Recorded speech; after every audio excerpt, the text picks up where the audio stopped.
Graça e paz, amados, amém?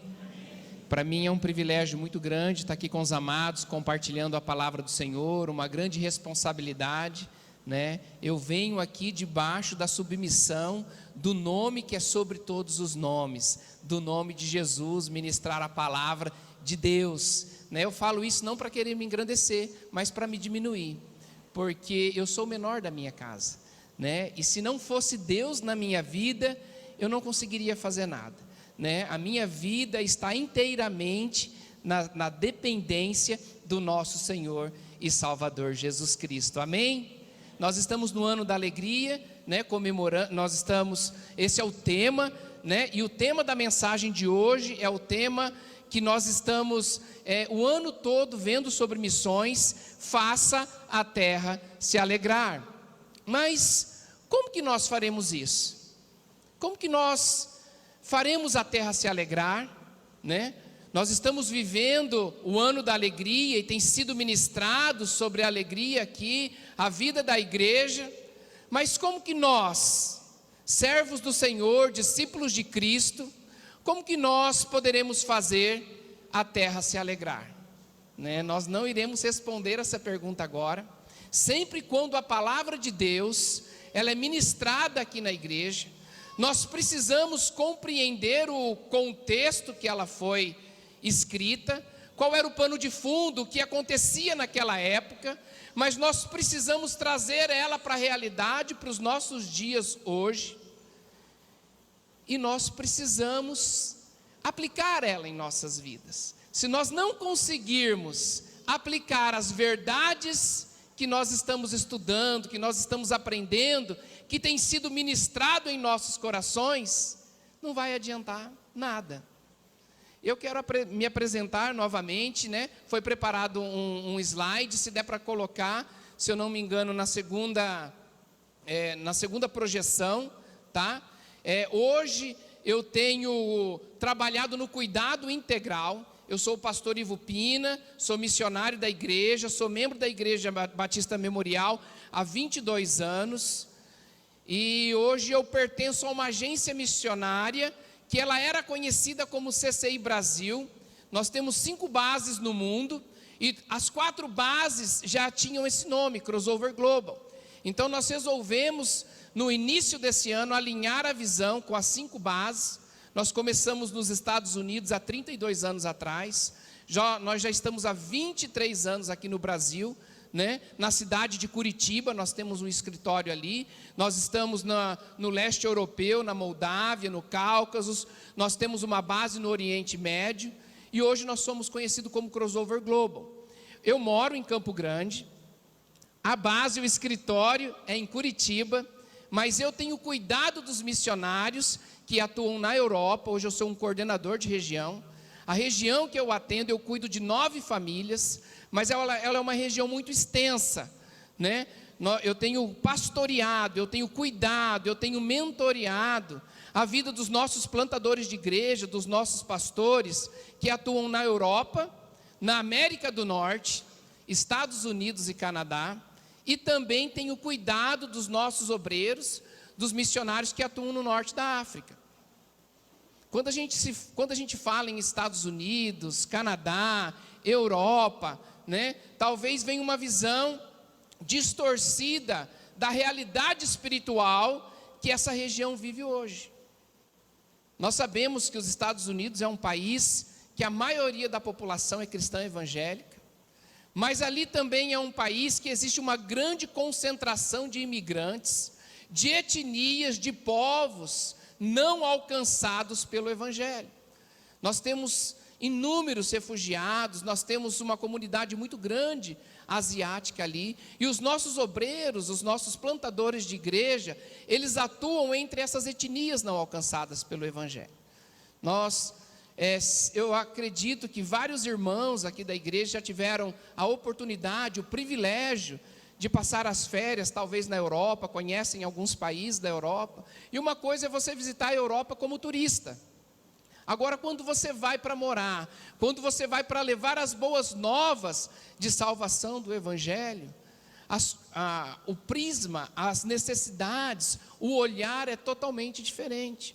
Hoje a Europa, vários países como Portugal, Espanha, França, Grécia, Itália e entre outros países do leste europeu, Romênia, Moldávia, existe uma grande necessidade ao Evangelho. Eu estou falando de países que menos de 1% da população ali é cristã evangélica.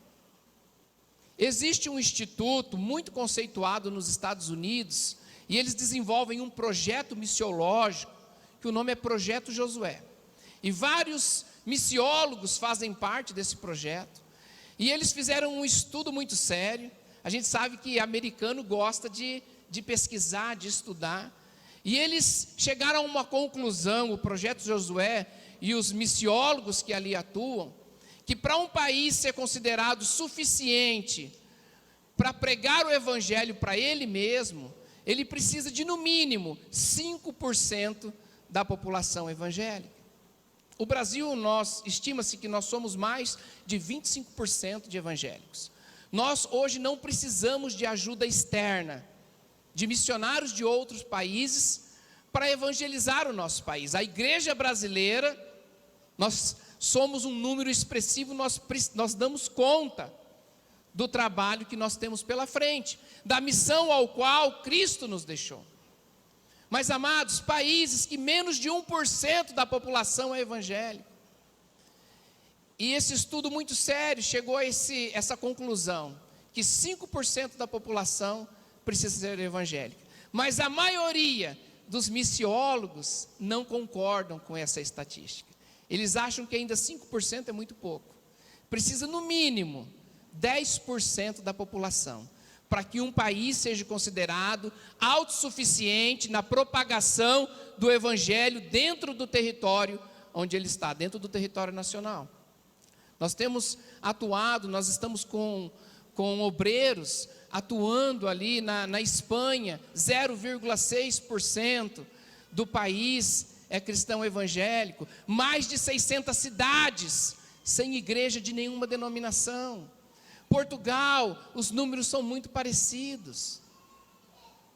Nós estamos com um obreiro ali na Moldávia, ali na Albânia, ele está ali na Albânia plantando uma igreja em uma cidade onde nunca teve uma igreja evangélica. 63,9% da população da Albânia é muçulmana. O islamismo é a religião que mais cresce. A Europa é o local onde existe o maior número de ateus ali. As religiões como bruxaria têm crescido de uma maneira assustadora. E Jesus confiou uma missão para cada um de nós. E nós acreditamos que um missionário, que um plantador de igreja, ele precisa estar bem fisicamente, emocionalmente e espiritualmente, para que ele possa produzir ainda mais para o Senhor. Meus amados, é um desafio muito grande. Se nós temos luta como discípulos de Cristo, perseguição, luta espiritual, nós sabemos que a nossa luta não é contra a carne, nem contra o sangue, mas contra os principados, as potestades. Quando nós chegamos no campo missionário, em um país que existe um número tão pequeno, tão irrelevante de cristãos evangélicos, ali a opressão e a luta é muito maior. Alguns irmãos aqui da igreja já participaram de uma viagem que nós realizamos ali para o norte da África. Nós entramos em Marrocos. Quando você chega em um país onde o número é tão pequeno, tão insignificante, tão ínfimo da presença evangélica, você sente uma opressão espiritual no ar. O ambiente é pesado. Quando nós chegamos ali na fronteira, nós já sentíamos uma opressão espiritual muito grande. Se aqui no Brasil nós já temos luta, imagina em um outro local. Esses missionários precisam ser cuidados, precisam ser apacentados, né? E hoje, para a honra e glória do Senhor, nós temos o nosso sustento familiar coberto. A Igreja Batista Memorial é a nossa igreja enviadora. Hoje eu moro em Campo Grande, realizo 3 vezes por ano aproximadamente viagens para visitar os nossos obreiros, para cuidar da vida dos nossos missionários. E no período que eu estou aqui no Brasil, né, eu visito as outras igrejas para levar um desafio, contar as novidades, o que tem acontecido, as necessidades, mas também as conquistas que nós temos tido no campo missionário. Os irmãos creem que um missionário ele precisa de cuidado ou não? Os irmãos acham que o missionário ele precisa estar bem espiritualmente, fisicamente, emocionalmente, para que ele consiga testemunhar o ano aceitável do Senhor, ou o missionário não precisa? Nós precisamos cuidar dos nossos obreiros. E nós precisamos também mobilizar a igreja brasileira, para que ela enxergue essa necessidade, para que ela veja esse desafio. E Deus, Ele nos deu uma estratégia. Nós temos o nosso sustento levantado, mas agora eu quero falar da lojinha do Salém, né? Então nós abrimos uma livraria evangélica, nós não temos um espaço físico ainda, mas nós temos a intenção do nosso coração de vender material de qualidade para o crescimento espiritual dos amados, com um preço justo, com um preço acessível, mas o lucro nós revertemos para os nossos projetos missionários. Quando você compra uma Bíblia, um livro, comigo na lojinha do Salém, né, você está abençoando, você está nos ajudando a cuidar desses missionários que estão no campo. Nós socorremos alguns obreiros também, que passam por eventuais necessidades. Quem aqui não tem luta, né, e passa por alguma necessidade, algo que fugiu talvez do planejamento, imprevistos, né? Nós passamos lutas aqui, imprevistos acontecem no nosso país, imagina no campo missionário, onde existe uma luta espiritual maior, né? Eu brinco e falo que quando nós morávamos no campo missionário, eu falo, olha, no Brasil eu orava, aqui tem que orar mais, né? No Brasil eu já jejuava, aqui tem que jejuar mais, né? Então nós temos essa estratégia, nós temos também um instituto missiológico, né, que fica na cidade de Curitiba. Nós formamos os nossos missionários, nós preparamos eles antes de enviarmos eles para o campo, e nós preparamos também obreiros para outras instituições missionárias. Nós temos o Instituto Doxa, tem um PowerPoint, se der para colocar rapidinho, né? Irmãos, se vocês quiserem tirar foto, vale a pena. Esse WhatsApp aí é do diretor do Instituto Doxa, essa é a nossa página online. Os irmãos já conhecem um dos nossos professores, mas eu quero apresentar agora a disciplina que ele leciona. Nós estaremos assistindo um vídeo bem rapidinho. Se você não tem como passar 8 meses, né, fora do seu serviço para fazer o curso integral lá em Curitiba, eu quero incentivá-los a entrar na nossa página online e fazer alguns cursos online que nós temos. Mas nós estaremos assistindo um vídeo agora para que os irmãos conheçam uma das nossas disciplinas que é oferecida online, que você pode fazer e se preparar para testemunhar o amor de Jesus Cristo para uma etnia não alcançada que vive aqui em nossa cidade. Marroquino de origem, meu nome significa aquele que estava na escuridão e viu a luz. Sou ex-muçulmano, eu vivo como refugiado religioso desde o 2013 aqui no Brasil. Tenho um bacharel na teologia do islamismo e trabalho com tempo integral na MIAB, Missão Evangélica Árabe do Brasil. Gostaria de te convidar a participar conosco no curso Islamismo em Foco, oferecido pela Doxa Online.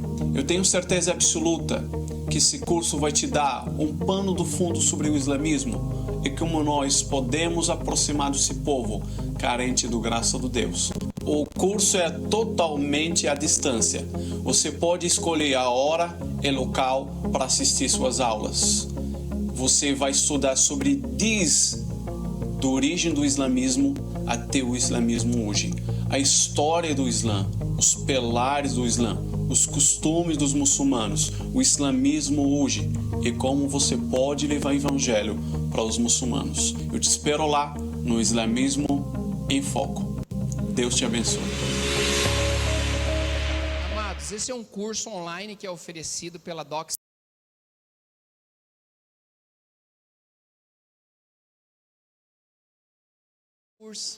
né, que é o livro Islamismo em Foco. além do livro que conta, que o irmão Merd conta o seu testemunho também, agora eu vejo, né?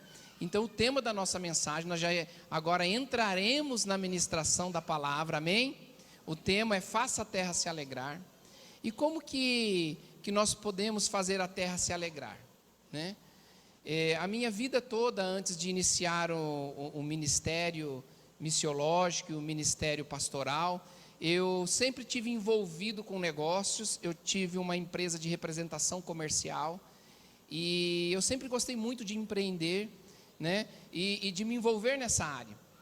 Iniciei uma faculdade em administração de empresas, abandonei no terceiro ano, concluí o terceiro ano e abandonei o curso e entrei em teologia, né? Mas nessa caminhada na faculdade e também empreendendo, administrando essa empresa de representação comercial, eu sempre, quando a gente vai estudar sobre empresa, iniciar um negócio, você precisa, né, escrever qual é o propósito, qual é o objetivo dessa empresa, qual é a missão dela.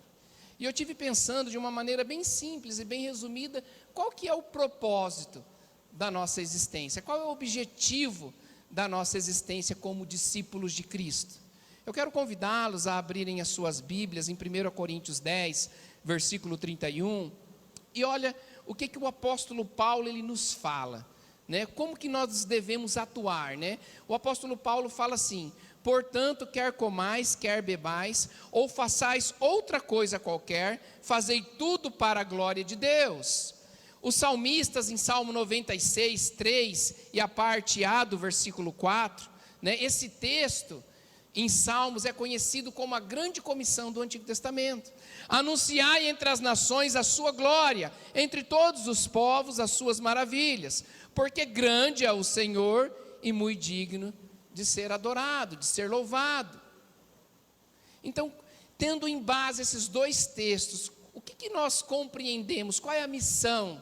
Se eu sou um discípulo de Cristo, se um dia eu entreguei a minha vida ao senhorio de Jesus, a minha vida tem um propósito, a minha vida ela tem um sentido, ela tem um objetivo, e eu preciso compreender qual é esse propósito, para que eu faça a minha vida valer a pena. Já é um tema também que foi pregado aqui na Igreja Batista Memorial, né? Nós existimos para a glória de Deus, para manifestarmos a sua glória entre todos os povos.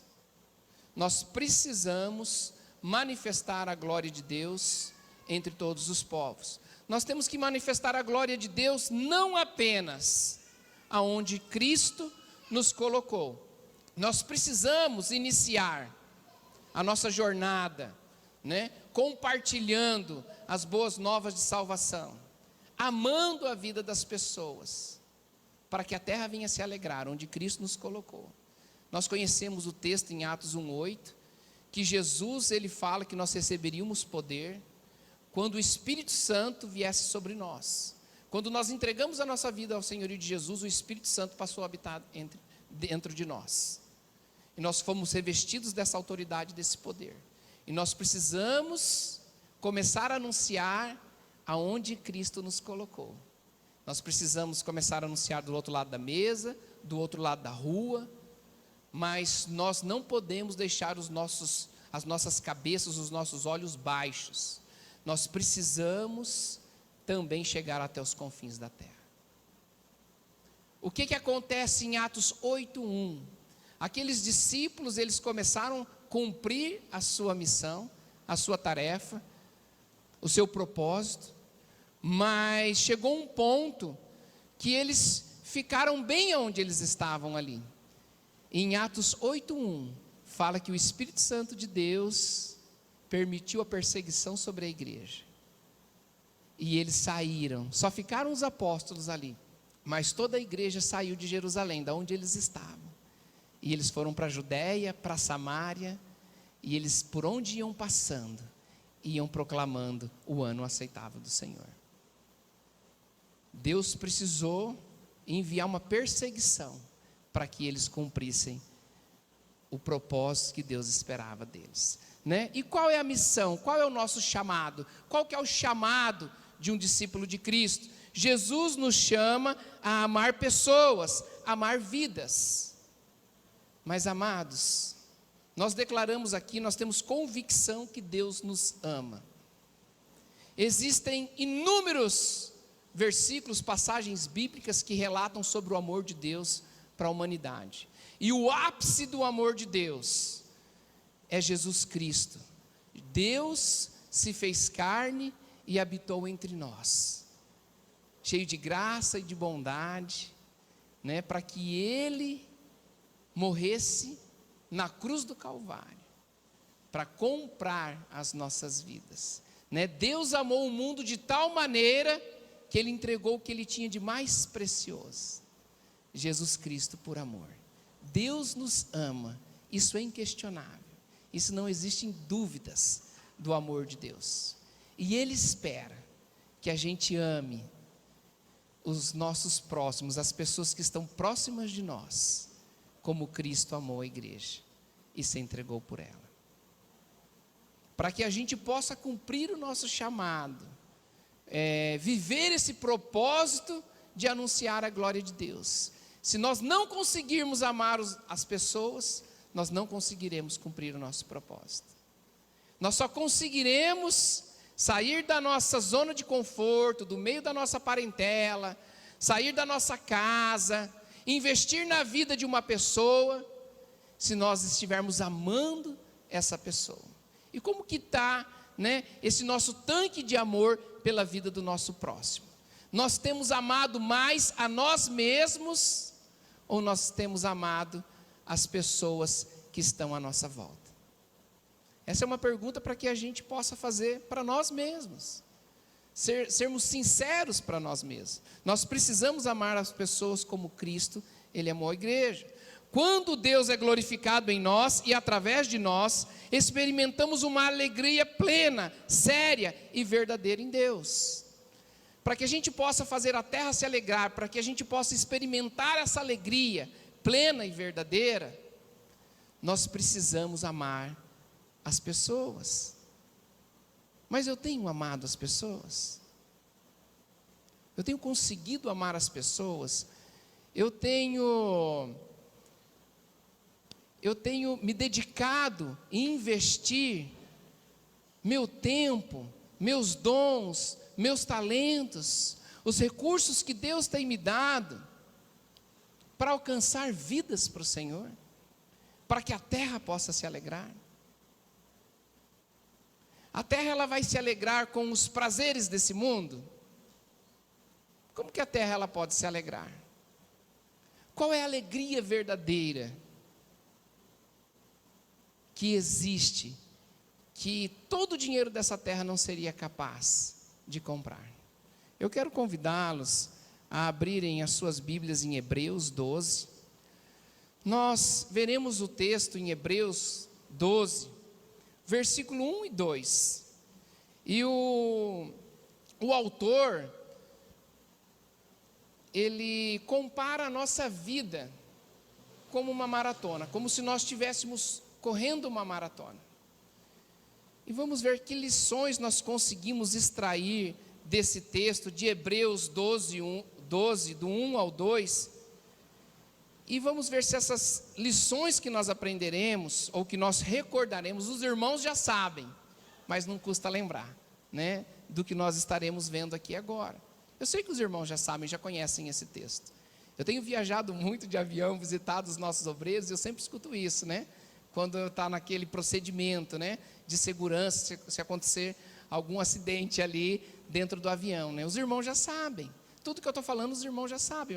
Nós estamos relembrando esses princípios bíblicos. A palavra do Senhor fala assim: portanto, também vós, visto que temos a rodear-nos tão grande nuvem de testemunhas, desembaraçando-nos de todo o peso e do pecado que tenazmente nos assedia, corramos com perseverança a carreira que nos está proposta, olhando firmemente para o autor e consumador da fé, Jesus, o qual, em troca da alegria que lhe estava proposta, suportou a cruz, não fazendo caso da ignomia, da grande desonra. Este está assentado à destra do trono de Deus. Vamos curvar a nossa fronte nesse momento, fechar os nossos olhos e vamos apresentar as nossas vidas mais uma vez diante do Senhor. Pai amado, continuamos na sua presença, Deus, e nós sabemos, ó Pai, que o Teu Santo Espírito, sentimos a presença do Teu Santo Espírito aqui em nosso meio. E nós queremos pedir a ajuda, Pai, do Teu Santo Espírito para falar aos nossos corações. Dá-nos sensibilidade para ouvir a Sua voz, Pai. Ajuda-nos, ó Deus, a compreender, ó Pai, o que o Senhor espera de cada um de nós. Sabemos, ó Pai, que o propósito da nossa existência é anunciar a Sua glória entre todos os povos, entre todas as etnias. E a missão que o Senhor nos confiou, Pai, como discípulos do Senhor, como membros do corpo de Cristo, é amar, ó Deus, as pessoas que o Senhor tem colocado em nosso caminho. E nós precisamos, ó Pai, começar amando aqui, mas nós temos que amar também, ó Deus, tantos povos, tantas etnias, ó Pai, que não têm acesso ao Seu Evangelho. Pai, em nome de Jesus, fala conosco, Pai. Dá-nos sensibilidade para ouvir a Sua voz. Meus amados, eu quero, o versículo, a frase principal está no versículo 2 desse texto, que é o nosso texto base. Em troca da alegria que lhe estava proposta, suportou a cruz. Em troca da alegria que lhe estava proposta, Jesus, Ele suportou a cruz. Qual é a relação entre a alegria e a cruz? Eu quero que rapidamente a gente possa abrir as nossas Bíblias em um texto que Paulo escreve. Paulo escreve a sua segunda carta aos Coríntios, versículo 6, capítulo 10, ele fala de uma alegria séria. Ele fala assim: entristecidos, mas sempre alegres. Pobres, mas enriquecendo a muitos. Nada tendo, mas possuindo tudo. Paulo, ele fala que ele estava entristecido, mas ele estava sempre alegre. Então isso significa que a tristeza e a alegria, elas não são sequenciais. Ora eu estou feliz, se eu estou triste eu não posso estar feliz. Se eu estou feliz, alegre, eu não posso estar triste. Mas elas são simultâneas. Nós estamos falando de uma alegria séria, uma alegria que vem do próprio Deus para a vida dos seus discípulos. E nós precisamos compreender essa alegria, qual a relação, a conexão da alegria e da cruz. Os irmãos acham que o apóstolo Paulo, ele passou por tristezas, por lutas, por perseguições. Se a gente começar a estudar a vida do apóstolo Paulo, a gente vai ver tantas coisas que ele passou. Em Atos 16, é um relato da vida dele, que fala que ele foi preso, ele foi arrastado junto com Silas, até uma praça pública, as autoridades estavam ali, a população daquela pequena cidade estava ali presente. Eles foram julgados, um julgamento que não foi justo. Olha como que se assemelha o que aconteceu com Cristo na cruz do Calvário. Eles tiveram as suas roupas, Paulo e Silas, rasgadas, a sua nudez foi exposta publicamente. Naquela época essa era a maior expressão de vergonha, de humilhação. Eles foram açoitados em público, eles foram levados para o cárcere, eles tiveram seus pés e as suas mãos acorrentadas. Mas mesmo assim eles se alegravam no Senhor, eles louvavam e adoravam o nosso Senhor e Salvador Jesus Cristo. Paulo passou por apedrejamento, ele foi perseguido, ele foi rejeitado no início da sua conversão pela própria igreja de Jesus. Os irmãos tinham medo de estar com ele. Ele passou por prisão, por naufrágio. Mas ele fala que apesar, não era em algumas situações, ele estava alegre. Fala que sempre ele estava alegre. Mas que alegria é essa? Que em meio a tantas lutas, tantas dificuldades, você consegue se alegrar. E nós só conseguiremos amar as pessoas, o nosso próximo. Nós sabemos que Deus nos ama. E nós amamos Jesus. Mas como que nós podemos verdadeiramente amar Jesus se nós temos dificuldade de amar o nosso próximo? E nós só conseguiremos amar esse nosso próximo se a nossa alegria estiver colocada em Jesus, as nossas esperanças estiverem em Jesus.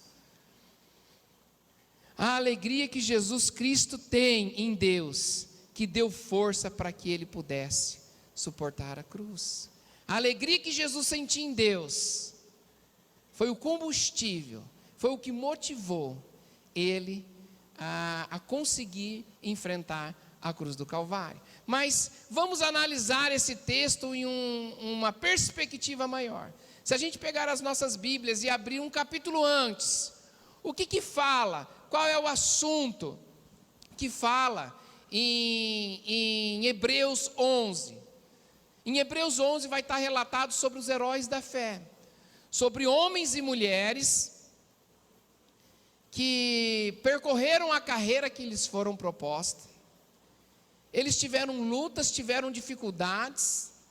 A Bíblia não esconde as falhas que os heróis da fé passaram, que esses homens santos de Deus. A Bíblia não esconde nada disso, mostra tudo que eles conseguiram, mas eles conseguiram cumprir a carreira que tinha sido proposta, né? E o versículo de Hebreus 12, a parte 1 só, do versículo 1, fala assim, a parte A, né? Portanto, também vós, vistos que temos a rodear-nos tão grande nuvem de testemunha. Eu tenho a impressão, meus amados, que essa nuvem de testemunhas, são esses heróis relatados no capítulo 11 de Hebreus. Eles venceram, eles cumpriram a carreira, e agora é como se eles estivessem na lateral da pista, contemplando a carreira que eu e cada um de vocês está trilhando. O autor de Hebreus, ele compara a nossa vida cristã, a nossa jornada, né, a uma maratona. E essa maratona nós não iremos correr um dia, 2 dias, né, não serão 10 anos, 20 anos, 30, 40, 50, talvez 100 anos.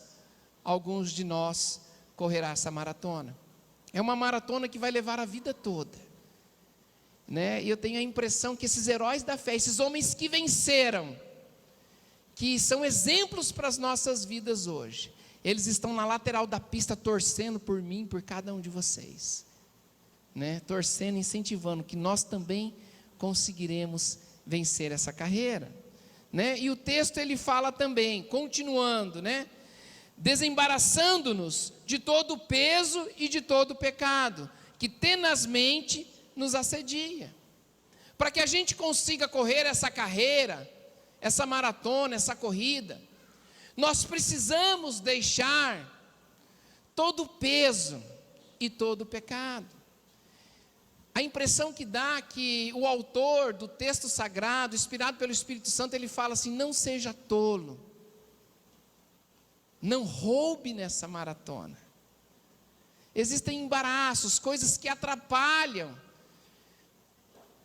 as nossas vidas a correr essa corrida, essa maratona. Imagina se nós estivéssemos correndo uma maratona com uma mochila pesada nas costas, com um sobretudo carregado. Isso iria dificultar e iria implicar em nosso desempenho na maratona que nós estamos correndo, né? E existem embaraços que nos impedem, meias verdades. Se nós analisarmos, estudarmos a vida de Abraão, ele contou por 2 vezes meia verdade aos egípcios, e olha a consequência que ele teve. A bênção que ele esperava tardou ainda mais, porque nesse período ele não teve fé suficiente que Deus iria cuidar da vida dele, que Deus iria cumprir a promessa que Deus tinha dado para ele. Nós precisamos, a frieza espiritual são embaraços que nos impedem de correr essa corrida com eficiência. O pecado, os prazeres desse mundo nos impedem. Meus amados, é importante nós cumprirmos todas as regras para que a gente consiga correr essa corrida. Mas ninguém vence uma maratona só cumprindo regras. Vocês concordam com isso? Cumprir regras é importante, mas ninguém vai vencer a maratona só cumprindo regras. Nós precisamos maximizar, né, os resultados, para que a gente consiga fazer a terra se alegrar, para que a gente consiga amar as pessoas como Cristo amou. Nós precisamos, né? Uma pessoa para correr a maratona, ela não precisa apenas conhecer as regras dessa maratona, mas ela precisa se preparar para essa maratona, ela precisa se alimentar adequadamente, ela precisa fortalecer a sua musculatura. Nós precisamos nos preparar, nós precisamos nos capacitar, nós precisamos a cada dia desenvolver um relacionamento íntimo e pessoal com Deus. Nós precisamos estar apaixonados por Jesus Cristo, pela obra redentora na cruz do Calvário. Nós precisamos a cada manhã voltar ao primeiro amor, para que a gente possa estar fortalecidos, preparados para correr essa maratona. Nós precisamos desenvolver um relacionamento pessoal, nós precisamos deixar as coisas de menino, nós precisamos deixar os embaraços que nos amarram, que nos prendem, que nos incapacitam. Nós precisamos nos libertar dos vícios, dos prazeres da carne, para que a gente possa se santificar e correr essa maratona, para que a gente possa ter sensibilidade espiritual e ver a ação do Espírito Santo nas pessoas que Deus tem colocado em minha volta, para que eu possa ser uma ferramenta, um instrumento, e amar essa pessoa. Se eu não estiver me relacionando intimamente com Deus, eu não vou conseguir amar o meu próximo. O amor nos custa, é difícil amar as pessoas, é difícil a gente abrir mão do nosso tempo para amar genuinamente, para investir na vida da outra pessoa. Se nós não estivermos preparados, nós não conseguiremos cumprir essa maratona. Meus irmãos, vai chegar um momento que vai dar vontade de desistir. Vai ter hora que nós estaremos correndo essa maratona e nós encararemos uma subida. O vento começará a soprar ao contrário. As lutas e os problemas chegarão em nossas vidas. Talvez nós teremos que passar, talvez essa maratona vai passar em algum momento, no meio do vale da sombra da morte. Talvez surgirão empecilhos, dificuldades, e nós teremos vontade de desistir.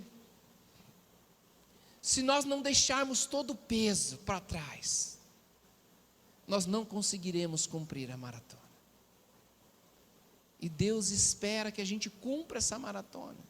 Mas eu só vou conseguir cumprir essa maratona, né? Como que eu devo correr essa corrida? O texto continua falando, né? Corramos com perseverança a carreira que nos está proposta. Nós temos que perseverar em meio às dificuldades, né? Mas nós temos também que continuar, o texto continua, olhando firmemente para o autor e consumador da nossa fé. Esse é o segredo.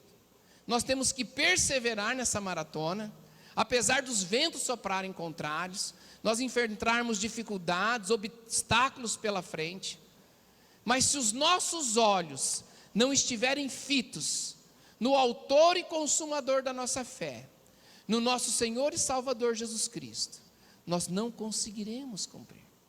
Se os meus olhos não estiverem fitos em Jesus, eu não conseguirei cuidar com excelência dos missionários. Eu não conseguirei compartilhar o amor de Cristo para as outras pessoas. Porque as pessoas estão olhando mais para o evangelho que eu vivo do que para o discurso que eu tenho. O nosso discurso, ele precisa estar em sintonia, condizente com a minha atitude. Se eu falo uma coisa, mas eu vivo outra, caiu por terra. Se eu tirar os meus olhos de Jesus, e eu começar a olhar para os prazeres desse mundo, ou se eu começar a olhar para as lutas que eu tenho que enfrentar, eu não conseguirei cumprir essa carreira. Eu não posso desviar nem para a esquerda, nem para a direita, mas os meus olhos precisam estar fixos no autor e consumador da nossa fé. E nós temos que usar a palavra de Deus como recurso, para que a gente conheça, essa multidão que está na pista do lado de fora. Eles conseguiram vencer essa carreira.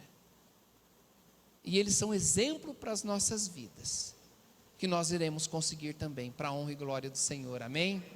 Nós precisamos continuar, A alegria em Deus que Ele tinha, que Jesus tinha, ajudou a percorrer as últimas centenas de metros que faltavam para completar a sua maratona. Ele estava entristecido, mas sempre alegre, como o apóstolo Paulo. Meus irmãos, vocês acham que foi difícil para Jesus correr os últimos metros da maratona que ele tinha? Jesus Cristo, ele foi traído por um amigo pessoal que ele tinha. Judas Iscariote foi escolhido entre os 12. Jesus Cristo confiava em Judas. Ele era o tesoureiro daquele grupo ali, ele que cuidava das finanças dos discípulos de Cristo. Jesus Cristo amava loucamente Judas. O amor de Jesus era tão grande por Judas Iscariote, que Jesus Cristo morreu na cruz do Calvário por Judas também. Jesus Cristo morreu por ele na cruz. Meus irmãos, eu não sei se alguns aqui provaram a dor, o trago amargo da traição. Mas as pessoas que são traídas por amigos, por parentes, por cônjuges, a dor é muito forte. Jesus Cristo, ele foi traído por uma pessoa próxima que ele amava. Jesus Cristo, ele foi preso, ele foi julgado, ele foi condenado injustamente, ele passou pela morte de cruz. Os últimos metros da maratona que Jesus trilhou aqui na terra, ele enfrentou com um prego nas mãos e nos pés, com uma coroa de espinhos na sua cabeça, com uma lança no seu lado. Mas ele não desistiu. Ele mesmo assim, ele contemplava a alegria que lhe estava proposta. A alegria que Jesus tinha em Deus é que deu forças para ele suportar a cruz. Irmãos, olha o que fala em Hebreus 11:1. Os irmãos já conhecem esse texto. A fé, ela é a certeza daquilo que esperamos e a prova das coisas que não vemos. Jesus, ele tinha uma fé tão grande, ele tinha certeza da alegria que esperava ele, que ele teve força para suportar a cruz. Quando nós temos fé, nós conseguimos saborear aquilo que nós esperamos. Eu tenho um grande problema, eu estou meio gordinho assim, irmãos, porque eu tenho um problema com doce, Eu como um pouquinho de comida de sal. Se algum irmão quiser me convidar, para ir na casa, comer, fica tranquilo, eu como pouco. Agora, se colocar um doce, esse é o meu perigo. E quando eu vou em algum supermercado, algum lugar, e tem um doce novo, eles estão dando aquela provinha, eu vou lá, pego, eu provo. E eu consigo saborear, um pouquinho só, E esse saborear me dá desejo de fazer o quê? De comprar aquele produto e experimentar o máximo que eu posso, É o que as concessionárias de veículo fazem com test drive, A gente vai ali, é tão bom dirigir um carro novo, Você vai na concessionária e eles insistem para você provar um pouquinho daquele carro 0 quilômetro. E você prova ali 1, 2, 3 quadras, você saboreia, mas você não sabe o que é ter um carro zero de verdade se você não comprar ele. E a fé é isso, é a certeza, é a convicção daquilo que você não vê. A fé, ela acaba se tornando mais real do que o que nós estamos vivendo atualmente. Porque você tem uma convicção, uma fé tão forte, Eu não ia contar um exemplo de fé aqui, mas eu vou compartilhar para os irmãos. Né? Eu fui criado em uma família muito humilde, muito simples. E minha mãe costureira, meu pai alcoólatra. E a gente teve uma infância muito dura, muito difícil. Mas todos os dias eu estudava pela manhã, eu acordava por volta de 6h20, 6h30 da manhã. E eu acordava e sempre tinha uma mesa postas com café da manhã, um pãozinho francês não faltava ali, ou talvez um bolinho, um pão caseiro, uma margarina, manteiga era raro ter em casa. Meu pai plantava, né, milho no fundo do quintal, e de vez em quando tinha um milhinho assado ali, cozido na panela de pressão.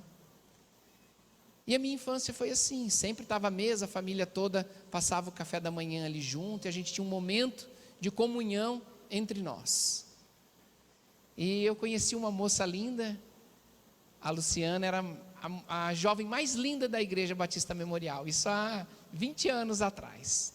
E eu comecei a namorar com ela, logo nós noivamos, daí eu tinha fé, a convicção, que depois da noite de núpcias eu iria acordar e teria na minha casa aquela mesa postas como na minha infância, como a minha vida toda tinha, né? Eu não sei se essa foi uma fé tola, né? Mas eu esperava, e eu continuo esperando, eu tenho convicção que isso vai acontecer um dia. Eu já estou há 18 anos casado, esse ano completa agora em novembro 18 anos, mas eu ainda continuo acreditando. Eu tenho convicção. Eu acordei na noite de núpcias, olhei a Luciana do meu lado ainda. Eu pensei, ela deve ter acordado mais cedo, preparado a mesa e voltado a dormir. Mas isso é a fé, meus irmãos. A fé é a convicção daquilo que você espera. Você espera aquilo e aquilo se torna algo real na sua vida. E você consegue saborear um pouco do que está por vir tendo a fé. Com essa fé nós conseguiremos amar as pessoas, nós conseguiremos levar a glória de Deus, cumprir o propósito da nossa existência, nós conseguiremos pela fé. Jesus pela fé conseguiu suportar a cruz, porque ele esperava, ele já saboreava a alegria que estava por vir. Mas infelizmente a maioria de nós já não almeja e não sonha tanto com o que está por vir, né? Todos nós queremos ir para o céu, amém? Mas a verdade é que quase ninguém quer ir primeiro, né? Né? Quase ninguém quer ir primeiro para o céu, porque nós não temos dimensão do que nos espera. E quando nós começamos a desenvolver um relacionamento íntimo e pessoal, quando nós começamos a deixar os pesos, os embaraços, os pecados que eles tentam grudar em nossas vidas, nós conseguiremos provar, saborear o que estará por vir. Olha, eu quero compartilhar o último texto, antes de passar por um vídeo, rapidinho, vou fazer algumas considerações finais e nós já iremos encerrar. O texto está em Hebreus 11, 24 a 26, nós estaremos lendo agora 3 versículos que falam sobre a vida de Moisés. Eu quero que os irmãos tentem enxergar nesse texto se existe alguma similaridade com o texto que nós lemos, que compara a nossa vida com uma maratona. E eu quero que vocês tentem enxergar também nesse texto as similaridades que ele tem com a vida do irmão Merd, que foi o nosso preletor da conferência missionária. Pela fé, Moisés, quando já era homem feito, recusou ser chamado filho da filha de Faraó, preferindo ser maltratado junto ao povo de Deus, a usufruir prazeres transitórios do pecado. Meus amados, aqui mais uma vez fala que o pecado, ele gera um prazer, mas é um prazer momentâneo, ele é transitório, ele é uma ilusão. Talvez o prazer do pecado pode durar 5 segundos, 5 minutos, 10, 15, 20, se a minha vida for entregue aos prazeres da carne, eu posso viver nesse prazer 50, 60, 80 anos, mas comparado à eternidade, isso não é nada, isso é uma ilusão. E Moisés, ele preferiu ser o que? Maltratado, do que usufruir os prazeres momentâneos do pecado, de ser chamado filho da filha de Faraó. Porquanto considerou, olha, mas por que ele fez isso? Ele considerou o opróbrio, a vergonha, o sofrimento de Cristo por maiores riquezas do que o tesouro do Egito, porque contemplava o galardão. Ele contemplava pela fé aquilo que ele não estava vendo. Ele contemplava a recompensa. Não é muito parecido? Em troca da alegria que lhe estava proposta, Jesus suportou a cruz, por amor à minha vida e à vida de cada um de nós, e por amor à vida daqueles que estão perdidos, daqueles que nunca ouviram falar de Jesus Cristo. Por amor, Jesus conseguiu suportar a cruz, pela fé que ele tinha. Moisés, pela fé que ele tinha, ele conseguia contemplar o que estava por vir, o galardão. E ele preferiu o sofrimento momentâneo, as lutas dessa maratona, os vendavais que ele iria enfrentar, as dificuldades que ele teria pela frente. Ele preferiu enfrentar isso, do que desfrutar dos prazeres momentâneos do pecado. Nós estaremos assistindo agora um vídeo, e esse vídeo também é um desafio para as nossas vidas, para que a gente consiga ver aonde nós nos encaixamos, para cumprir a missão que nós temos pela frente, cumprir o nosso chamado.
Amados, do outro lado do mundo e do outro lado da rua, existem pessoas, precisando conhecer o nosso Senhor e Salvador Jesus Cristo.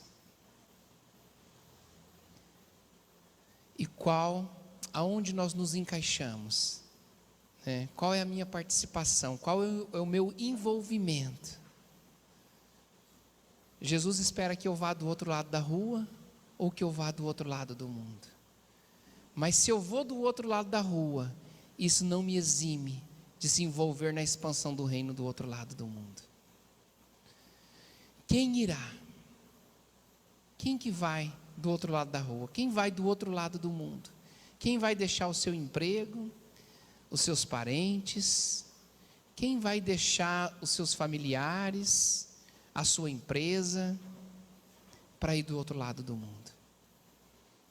Quem vai interceder? Quem aqui intercedeu essa semana pela vida dos missionários que a nossa igreja apoia? Quem que vai interceder por aqueles que foram para o outro lado, que estão passando por uma luta diferente da luta que nós passamos aqui? No campo missionário tudo é mais intenso, tudo é maximizado, as lutas são maiores, as dificuldades são maiores. Irmãos, eu cuido de 9 famílias, mas tem hora que parece que são 900 famílias, E são homens e mulheres de Deus, mas que luta que eles passam. Tudo é batalha espiritual. Tem uma família que nós enviamos para o norte da África tem alguns meses, uma região hostil ao Evangelho. Quase toda a população daquele país lá é muçulmana. Meus irmãos, tudo que eles vão fazer tem dificuldade. Eles vão tirar um documento de residência ali, tem problema, mesmo com visto. Tudo que eles tentam fazer, eles foram fazer um câmbio, trocar o dinheiro que eles recebem, que a agência missionária envia através das igrejas que sustentam eles, com uma empresa, essa empresa usurpou o dinheiro deles. Tudo é um problema, é uma dificuldade, é uma luta muito grande. Quem irá interceder por essas pessoas? Quem irá orar pelos missionários que estão do outro lado do Oceano Atlântico, do outro lado da rua, do outro lado do nosso estado, da nossa cidade, das nossas missões, das nossas extensões que nós temos? Quem enviará essas pessoas que sentem esse ardor no coração, esse chamado, esse impulsionar do Espírito Santo de Deus? Quem vai enviar esse povo? Meus amados, é responsabilidade da igreja, juntamente com a agência missionária. Não é porque nós temos uma agência missionária que a responsabilidade da igreja ela foi eximida. A igreja ela precisa cuidar dos seus obreiros. O enviar, ele abrange também o cuidar desse missionário. Não é só dar um tapinha nas costas, orar aqui na frente, impor as mãos, comprar, fazer uma mobilização, comprar a passagem e falar, vai, né? E nunca mais ligar para eles. Quantos de nós entraram em contato com um missionário esse mês, perguntando como que você está? Você está precisando de alguma coisa? Quais são os motivos de oração? Existem irmãos aqui da igreja que mensalmente entram em contato comigo, vocês sabiam? Mas a maioria não liga. Se nós ligarmos para os missionários hoje e perguntarmos, né, quem da igreja está cuidando da sua vida? Não vamos nem fazer isso, né, irmãos? Não vamos nem fazer isso então. Mas é nossa responsabilidade enviar esse povo. Mas enviar com excelência, com comprometimento, com envolvimento, com maturidade, cuidando desses homens e mulheres. Nós não cuidamos de uma pessoa que está tão próxima de nós, que passa por lutas. Nós precisamos aprender a cuidar daqueles que Deus enviou do outro lado do Oceano Atlântico.